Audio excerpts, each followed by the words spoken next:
Hi friends, வணக்கம். Welcome to my channel. இப்போ தான் நீங்கள் ஃபஸ்ட் டைம் என்ன பார்க்குறது என்னோடய சேனலை மறக்காமல் சப்ஸ்கிரைப் பண்ணிடுங்க.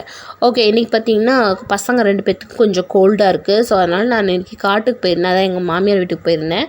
அங்கே வந்து தடத்தில் வந்து இந்த துளசி செடியெலாம் நிறையா இருந்தது. ஸோ கொஞ்சம் பிச்சுட்டு வந்திருந்தேன். 2 பேத்துக்கு கொஞ்சம் கொஞ்சம் கொடுக்குறேன், சாப்பிட்டுட்ருக்காங்க. குழந்தைங்களுக்கு எப்பயுமே வந்து நம்ம டாக்டர்கிட்ட போகணும் உடனே, அதுவும் இந்த மாதிரி கோவிட் டைமில் டாக்டர்கிட்ட போகணும், அந்த மாதிரி இதெல்லாம் எடுத்துக்கணும் அப்படிங்கிறதெல்லாம் கொஞ்சம் ஒத்திச்சிட்டு எனக்கு கொஞ்சம் பயமாக இருக்கிறனால நான் ஹாஸ்பிட்டலுக்கே குழந்தைங்கள கூட்டிகிட்டே போகிறதில்ல. ஆனால் எங்கள் ஏரியாவில் தினமுமே மழை பெய்யுது. ஸோ கொஞ்சம் கோல்டாக தான் இருக்குது பசங்களுக்கு. ஸோ அதனால் நான் என்ன பண்ணியிருக்கேன் அப்படின்னா, துளசி வந்து பிச்சுட்டு வந்து கொடுத்துருக்கேன்.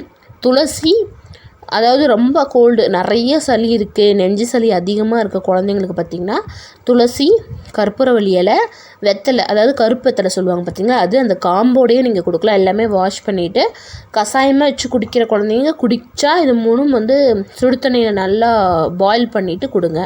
இல்லை அப்படின்னு இந்த மாதிரி கொஞ்சம் பெரிய பசங்களாக இருந்தால் நீங்கள் அப்படியே கொடுக்கலாம். குழந்தைங்க சின்ன வயசுலேருந்தே சாப்பிட்டு பழக்கிட்டிங்கன்னா அவங்க நல்லா சாப்பிட்டுக்குவாங்க. நான் பாருங்கள், இப்போ அது ஒவ்வொன்றும் எடுத்து சாப்பிட முடியலன்ட்டு இது பார்த்திங்கன்னா ஒவ்வொரு கைப்பிடி 2 பேத்துக்குமே என் கைப்பிடியில் ஒவ்வொரு கைப்பிடி இருந்தது துளசி.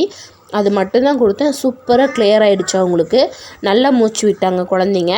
ஸோ இந்த 3மே நான் வந்து வீட்டில் துளசியும் வச்சுருக்கேன், கற்பூரவள்ளி இலை வச்சுருக்கேன். கற்பூரவள்ளி இலைக்கு